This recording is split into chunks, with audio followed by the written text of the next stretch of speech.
Hello guys, a very special good morning to all of you. मेरा नाम है रंजन कुमार और आज एक बार फिर से आप सभी का अपने न्यू सक्सेस मंत्र चैनल में स्वागत करता हूं। डियर स्टूडेंट्स, जैसे कि आप सभी जानते हैं कि बिहार बोर्ड नज़दीक आ चुका है। एग्जामिनेशन की तैयारी बड़ी जोर शोर से करना होगा। तो उसी में हमने जो है एक्सप्लेन द फ्लोइंग, जो कि आपके बोर्ड एग्जाम में पूछेगा, 4 मार्क्स पक्के करने वाले हैं। इसमें से हम क्वेश्चंस को रखे हुए हैं और ये पक्का आपको 4 नंबर देने वाले हैं।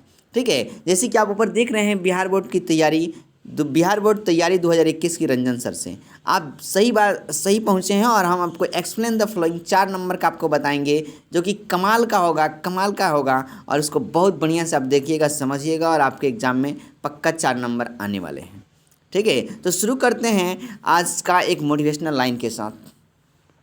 मोटिवेशनल लाइन है कि हौसला दो किसी टूटती हुई उम्मीदों को।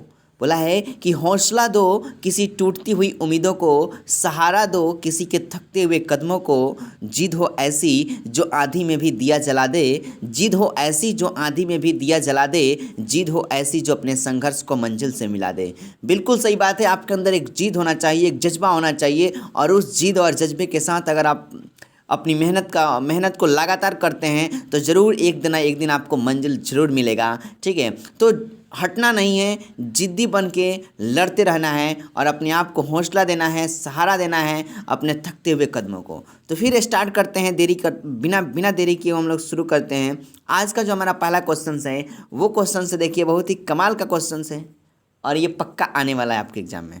इसे बोला है कि mind is a restless bird, दिमाग एक बेचैन चिड़िया है। The more it gets the more it wants and still remains unsatisfied. करा है कि माइंड इज अ रेस्टलेस, दिमाग जो है एक बेचैन चिड़िया की तरह होता है। द मोर इट गेट्स, जितना इसको मिलता है, द मोर इट वांट्स, उतना ही अच्छा आता है। एंड स्टिल रिमेन्स अनसेटिस्फाइड, और हमेशा असंतुष्ट रहता है।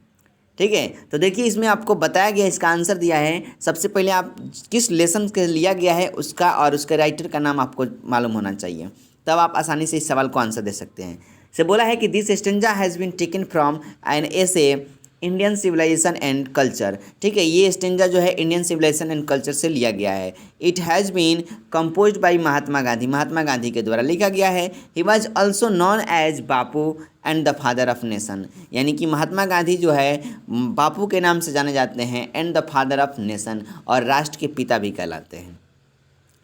अब इसके बारे में जो इस जो लिखा गया है क्वेश्चन से, उसके बारे में आपको थोड़ा सा बताना होगा।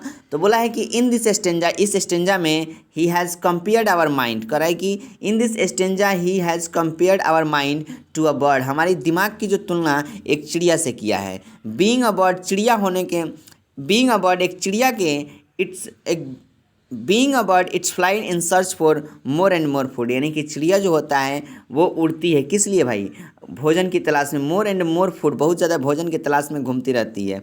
सच इज आवर माइंड, सेम हमारा दिमाग भी वैसा ही है। इट फ्लाइज, यह उड़ता है, लाइक अ डिससेटिस्फाइड, असंतुष्ट होके, एंड हंग्री बर्ड, एकदम जो असंतुष्ट और भूखी चिड़िया होती है उसके समान ही हमारा दिमाग भी क्या करता है, उड़ता होता है। इट क्राफ्स, यह तरसता है, for more and is never satisfied, हमारा दिमाग भी जो है वह अनेकों चीज़ों के लिए तरसता है और हमेशा कभी नहीं ये संतुष्ट होता है।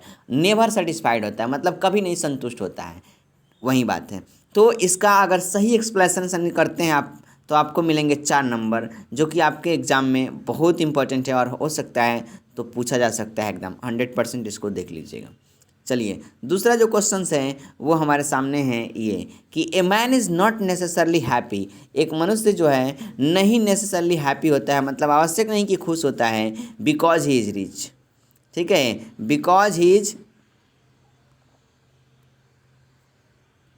बोला है ना कि a man is not necessarily happy because he is rich, और unhappy because he is poor.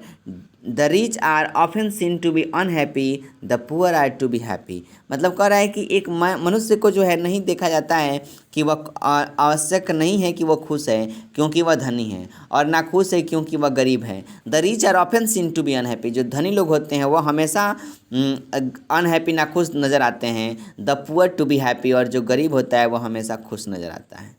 चलिए इसको भी लिखेंगे वैसा ही कि this stanza has been taken from an essay Indian civilization and culture, it has been composed by Mahatma Gandhi and he was also known as Bapu and the father of nation. यहाँ तक आप लिखिएगा। ठीक है। उसके बाद अब इस स्टेंजा के बारे में आपको बताना है, तो वहाँ पे लिखिएगा अकॉर्डिंग टू गांधी जी के अनुसार happiness is a state of mind. ठीक है। Wealth and luxuries do not make wealth and बोला है कि according to Gandhi ji happiness is a state of mind, यानी कि हैप्पीनेस जो है वो स्टेट ऑफ माइंड है। वेल्थ एंड लग्जरीज मतलब धन और जो लग्जरीज है, मतलब यहाँ पे लिखा है ना wealth and luxuries do not make a man happy, यानी कि अगर किसी के पास धन है और वो लग्जरीज बहुत ज़्यादा है तो ये ज़रूरी नहीं कि वो उसे खुश करता है। The wealthy are not always happy, जिसके पास धन होता है मतलब धनी लोग जो होते हैं वो हमेशा खुश नहीं होते हैं। And poor are not always unhappy, और नहीं जो गरीब लोग होते हैं वो हमेशा नाखुश होते हैं। Luxuries and comforts often become a burden and cause physical and mental pen, यानी कि जो लग्जरी चीज़ें हैं और जो कंफर्ट्स मतलब आराम देने वाली चीज़ है अक्सर जो होता है बिकम अ बर्डन वो एक बोझ हो जाता है। And cause physical and mental pen, और उससे क्या होता है फिजिकल और मेंटल पेन होने लगते हैं, मतलब दिमागी और शारीरिक जो है दुख होने लगता है। People who work enjoy better health, वैसे लोग जो काम करते हैं इंजॉय बेटर हेल्थ रखते हैं and happiness than those who are slaves to be machines and others.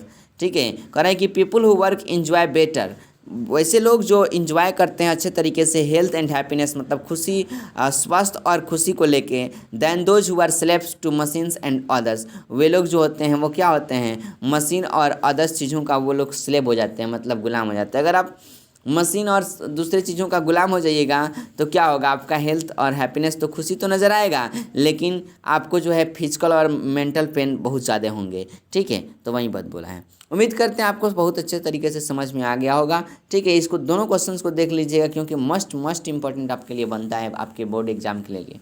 चलिए तो फिर मिलते हैं हम लोग अगले वीडियो में, तब तक के लिए bye bye, take care, love you all of you, जय हिंद जय भारत।